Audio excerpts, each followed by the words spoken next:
وسلام على عباده الذين اصطفى رب أعوذ بك من همزات الشياطين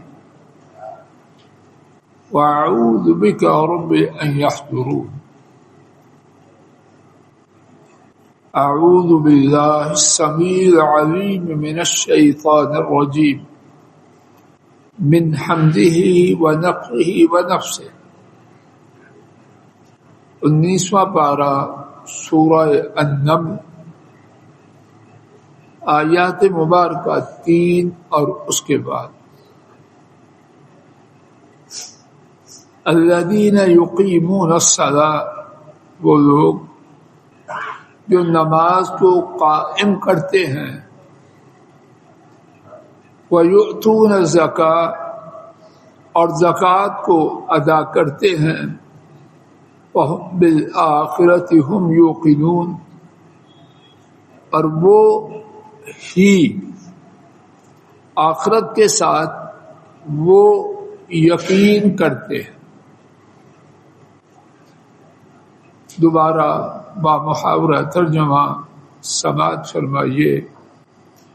وہ لوگ جو نماز کو قائم کرتے ہیں اور زکوٰۃ کو ادا کرتے ہیں اور وہ ہی آخرت کے ساتھ یقین کرتے ہیں۔ اس سے پہلی آیت کریمہ میں رب العالمین نے یہ بات بیان فرمائی کہ قرآن کریم سراپا ہدایت، مجسمہ بشارت ہے اہل ایمان کو۔ اس آیت کریمہ میں ان اہل ایمان کی 3 خصلتوں کا ذکر کیا گیا، اور وہ ہیں نماز کا قائم کرنا، نمبر 2 زکوٰۃ کا ادا کرنا، نمبر 3 اور آخرت پر یقین کرنا۔ نماز کا قائم کرنا اور ہے، نماز کا پڑھنا اور ہے۔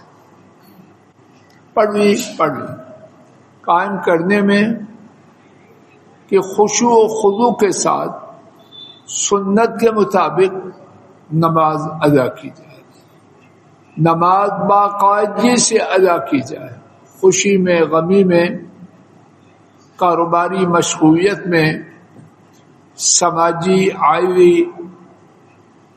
سیاسی، دیگر مشغولیات میں، بلندی کے وقت، پستی کے وقت، سفر میں، حضر میں، ہمیشہ نماز کا ادا کرنا اور ٹھیک وقت پر کرنا۔ متعدد باتیں ملیں تو نماز کا قائم کرنا، زکوٰۃ کو ادا کرنا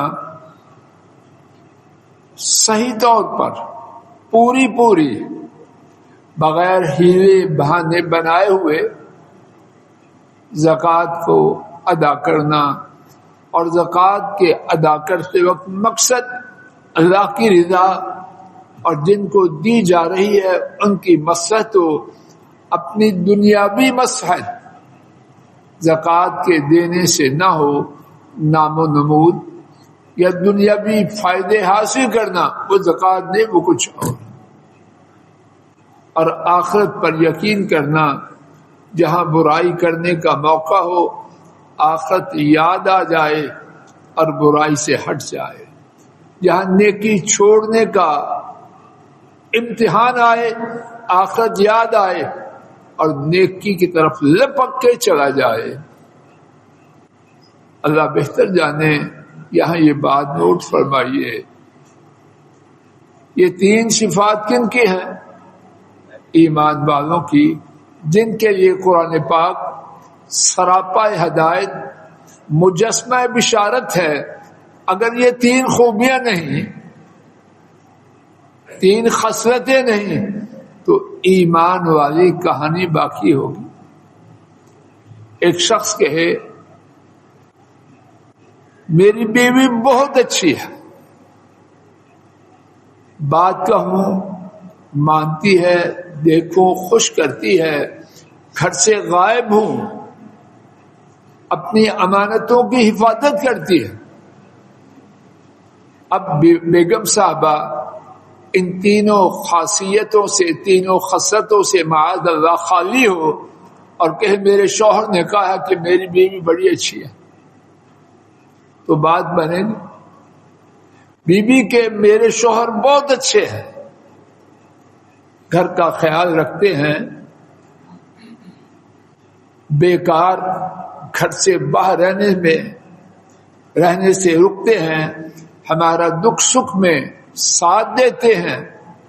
اب اگر میاں صاحب ان صفات سے خالی ہوں تو وہ دعویٰ کر سکتے ہیں کہ میری بیگم کہتی ہے کہ میرے شوہر بہت اچھے ہیں۔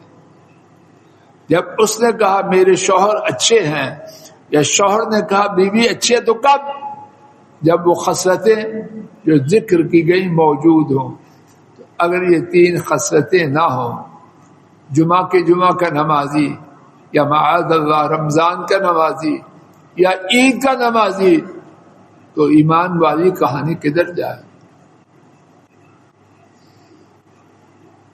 اب اس کے بعد تصویر کا دوسرا رخ، ان الذین لا یؤمنون بالآخرہ زینا لهم اعمالهم فهم یعمہون۔ اللہ اکبر۔ اگر توجہ فرمائیے، اللہ کرے کہ میں غلط بات سے اس موقع پر بھی اور ہمیشہ محفوظ رہوں اور آپ سب بھی رہیں۔ اگر عبدالوکیل صاحب میں آپ صرف اس آیت شریفہ کو سمجھ لیں اور دل میں اتار لیں، کبھی بھی آخرت کے انکار کی طرف سوچے بھی نہیں۔ کیا سزا ہے آخرت کے انکار کی؟ میرے ساتھ سماعت فرمائیں۔ اللہ کرے کہ میں کچھ ساری تو نہیں، اللہ کی بات کون واضح کر سکتا، میں کچھ بات اللہ کی توفیق سے آپ تک پہنچا پاؤں۔ بے شک وہ لوگ جو آخرت کے ساتھ ایمان نہیں لاتے، ہم زینا، ہم ان کے لیے خوبصورت بناتے ہیں۔ کیا ہم انہی کے لیے خوبصورت بناتے ہیں ان کے اعمال کو؟ ابھی پکڑتے ہیں، دیکھیں کہ یہ بات کتنی سنگین۔ فہم یعمہون، تو وہ حیران پھرتے ہیں، یعمہون حیران پھرتے ہیں۔ دوبارہ ترجمہ سماعت فرمائیے، بے شک وہ لوگ جو آخرت کے ساتھ ایمان نہیں لاتے، ہم انہی کے لیے ان کے اعمال کو خوبصورت بناتے ہیں، سو وہ حیران پھرتے ہیں۔ انا للہ و انا الیہ۔ آخرت پر ایمان نہ لانے کا دنیاوی سزا، دنیاوی عقاب اور بہت سنگین عقاب، بہت سنگین سزا، اور وہ کیا ہے؟ ان کے برے اعمال ان کی نگاہ میں چھوٹی سزا ہے۔ نعیم صاحب چور چوری کرے، اس کو پتا ہو کہ میں نے برا کام کیا، امید ہے کہ کسی وقت توبہ کرے گا کہ نہیں۔ شرک کیا، احساس ہے کہ میں شرک کر رہا ہوں، غلطی ہے، امید ہے توبہ کر۔ اگر مشرک، چور یا چھوٹے گناہ والا اپنے گناہ کو گناہ ہی نہیں سمجھتا، اس کی توبہ کی توقع ہے۔ بدعتی، اس کے لیے ایک بہت بڑی سزا کیا ہے؟ بدعت کر رہا ہے، گمراہی کا کام کر رہا ہے اور سمجھتا ہے کہ یہ کام بالکل دین، تو بدعتی کبھی مانتا ہے؟ چور، ڈاکو، قاتل، جو بھی ہے، اللہ ہر گناہ سے ہر مسلمان کو بچائے، ہمیں بھی بچائے۔ جو گناہ بھی کرے، اگر اس کو احساس ہو کہ میں گناہگار ہوں، کتنا بھی پاپی بن جائے، امید کا دروازہ کھلا رہتا ہے کہ نہیں؟ ایک بیمار ہے، اللہ کوئی بیمار نہ ہو، اور جو ہے اللہ کو شفا دے، بہت بڑی مصیبت۔ لیکن اگر بیمار کو یہ خبر ہے کہ میں بیمار ہوں تو اپنا علاج اگر آج نہیں کر رہا، کسی وقت کرنے کی امید ہے کہ بد پرہیز ہے، کسی وقت پتہ نہیں کرتا کہ نہیں، لیکن امید کا دروازہ کھلا کہ نہیں۔ اگر وہ سمجھتا ہے کہ میں بیمار ہی نہیں، اب اس کو کون سمجھائے، اس کا علاج کون کرے؟ گھروں میں ایسے کیسز، ایسے حالات ہوتے ہیں، سارا گنبا چیختا ہے بابا جی خطرہ ہے، میں چنگا پڑا ہوا۔ اب اس بابے کو کون سمجھائے؟ کوئی سمجھا سکتا؟ جو سمجھائے گا وہ یا گالیاں سنے گا یا ڈنڈے کھائے گا یا دونوں کام کرے گا۔ وہ اپنے آپ کو بیمار مانتا ہی نہیں، نہ کھانے میں پرہیز کرے گا، نہ مطلوبہ چیز لے گا، نہ ڈاکٹر کے پاس۔ اور گھروں میں ایسے واقعات ہوتے ہیں۔ اب یہ چھوٹی سزا یا بہت بڑی؟ بیمار ہونا اللہ بچا لے، بیماری بڑی مشکل ہے، بیمار ہونا بڑی سزا ہے۔ لیکن اگر بیماری کے ساتھ یہ سزا ہو کہ بیمار اپنے آپ کو بیمار نہ سمجھے تو پھر بچہ غلط ہے، ماں سمجھائے، باپ سمجھائے، سمجھتا ہے غلط ہے، غلط ہو کبھی آنکھیں جھکا لے گا، کبھی ساری کہے گا، کبھی چھپتا پھرے گا۔ اگر بدبخت یہ سمجھے میں ٹھیک ہوں، بابا خواہ بخواہ کر رہے ہیں، خواہ بخواہ میرے ناک میں دم کر رہے ہیں، ماما آپ ایسی بولتی ہے، اب اس لانتی کو کون سمجھے؟ دونوں میں سے کون سا کیس زیادہ سنگین؟ اللہ کسی کو کوئی کیس بھی نہ، لیکن کون سا سنگین؟ تو جو لوگ آخرت پر ایمان نہیں لاتے ان کے لیے سزا ہے، اور فوری سزا ہے کہ برے اعمال ان کی نگاہ میں اچھا، اور اس کا نتیجہ کیا ہے؟ سزا اکاہری نہیں، دوہری نہیں، اللہ جانے کتنی ہے، لیکن یہاں دو سزائیں۔ پہلی سزا وہ اپنے برے اعمال کو بولو، اور دوسری سزا پھر اطمینان و سکون والی کہانی چھن جاتی۔ اطمینان و سکون تو اسے ہوگا جو سمجھے گا میں سیدھی راہ پہ جا رہا ہوں یا غلط راہ پہ جا رہا ہوں، اگرچہ وہ اطمینان تو نہ ہوگا جو سیدھی راہ والے کو، لیکن واپس آنے کے لیے اس کے لیے راستہ واضح ہوگا کہ نہیں۔ اب جو جا رہا ہے ٹیڑھی راہ پہ اور کہتا میں ہوں اس صحیح راستے پہ، تو وہ پریشانی سے، حیرانگی سے کبھی نکلے گا۔ قرآن پاک میں اس آداب کا ذکر جو اللہ پاک کی طرف سے برے لوگوں کے لیے ہوتا ہے ایک سے زیادہ مقام پر کیا۔ میرے ساتھ صرف 2 مقامات دیکھ لیجیے۔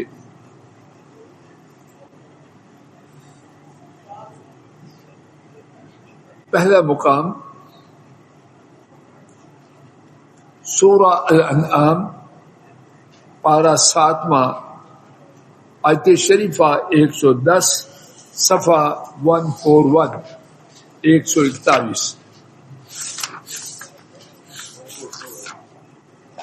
142 ہے آپ کے پاس۔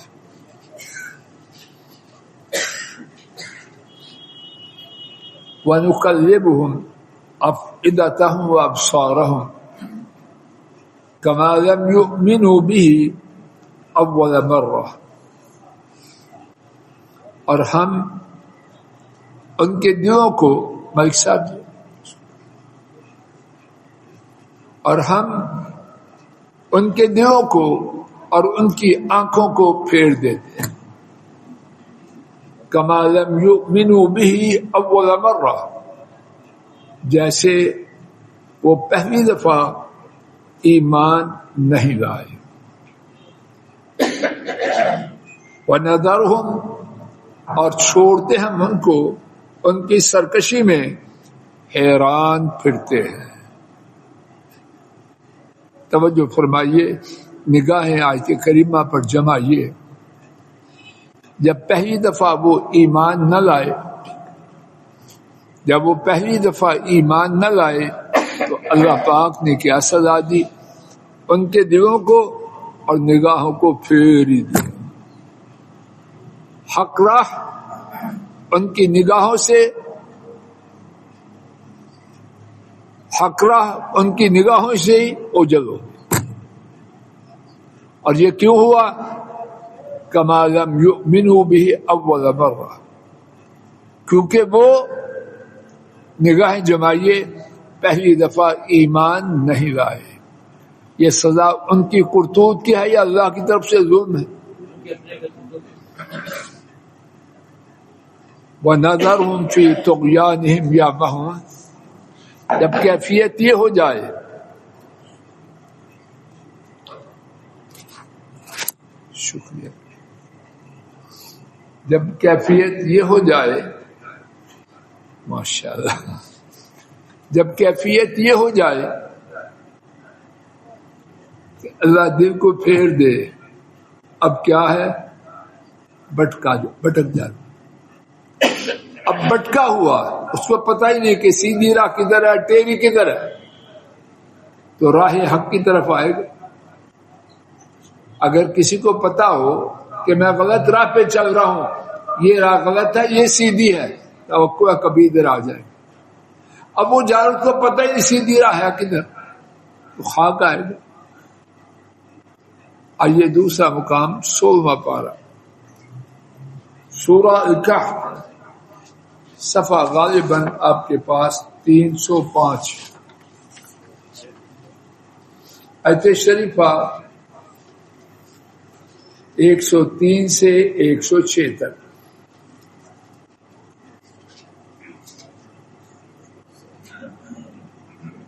قل هل ننبئكم بالاخسرین اعمالا، کہہ دیجئے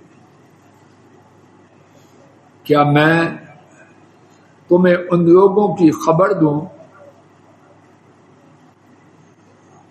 جو اعمال کے اعتبار سے سب سے زیادہ خسارے۔ توجہ فرمائی، ایک ہے خاسر، ایک ہے اخسر۔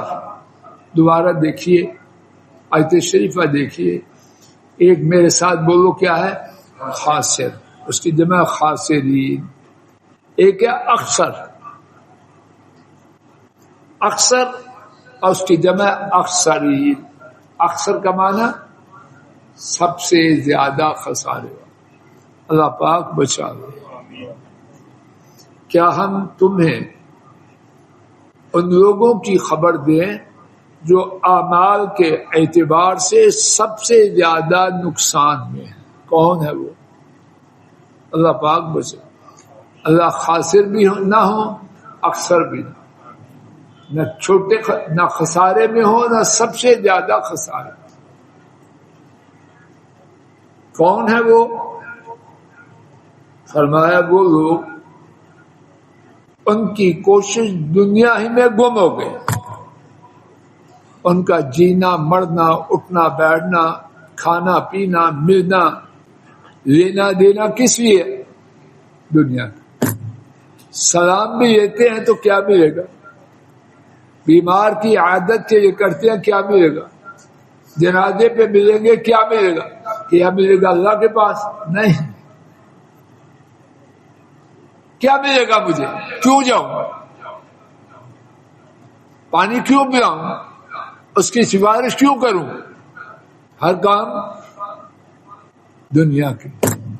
الذین ضل سعیهم فی الحیات الدنیا، وہ لوگ جن کی کوشش کہاں گم ہو گئی؟ اس سے نکلتے ہی نہیں۔ اللہ پاک۔ پنجابی میں شاید اس کو کہتے ہیں دنیا کا پتر، ایسے دنیا کا پت، اللہ بچائے۔ اور عربی میں کہتے ہیں عبد الدینار والدرہم، دینار اور درہم کا غلام۔ اس کی ہر حرکت، ہر رکنا، ہر ملنا، ہر آنا، ہر جانا، ہر کھلانا، ہر پلانا کس لیے؟ درہم و دینار. اس کے بغیر اس کی کوئی حرکت نہیں. ان کی کوشش، وہ لوگ جن کی کوشش دنیا کی زندگی میں گم ہو گئی، اب اس کی سزا کیا ہوئی؟ وَهُمْ يَحْسَبُونَ أَنَّهُمْ يُحْسِنُونَ صُنْعًا، أَنَّهُمْ يُحْسِنُونَ صُنْعًا، اور وہ گمان کرتے ہیں کہ وہ شاندار کام کر رہے ہیں. أُولَٰئِكَ الَّذِينَ كَفَرُوا بِآيَاتِ رَبِّهِمْ، وہ لوگ وہ ہیں انہوں نے اپنے رب کی آیات کا انکار کیا، وَلِقَائِهِ، اور ان کی ملاقات، وہی آخرت کا انکار ہوا. اب کیا ہوا؟ یہ ایک نئی سزا. فَحَبِطَتْ أَعْمَالُهُمْ، ان کے سارے اعمال برباد ہو گئے. فَلَا نُقِيمُ لَهُمْ يَوْمَ الْقِيَامَةِ وَزْنًا، تو ہم ان کے لیے روز قیامت ترازو کو قائم ہی نہیں کریں. ترازو تو تب لگایا جائے جب کچھ نیکیاں ہوں، کچھ برائیاں ہوں.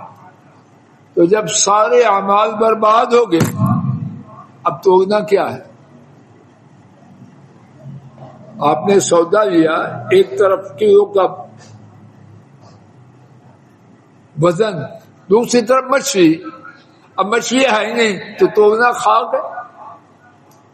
ان کے نام و نشان، ان کے اعمال کا نام و نشان مٹ جائے. اور کرتوت کیا تھی کہ وہ سمجھتے ہیں کہ جو وہ کر رہے ہیں وہ شاندار ہے، حالانکہ وہ شاندار نہیں. اللہ تعالیٰ اپنے فضل و کرم سے آخرت پر ایمان دے، اور اس عذاب سے کہ ہم اپنے اعمال، برے اعمال کو اچھا سمجھیں، اپنی رحمت سے بچا لیں.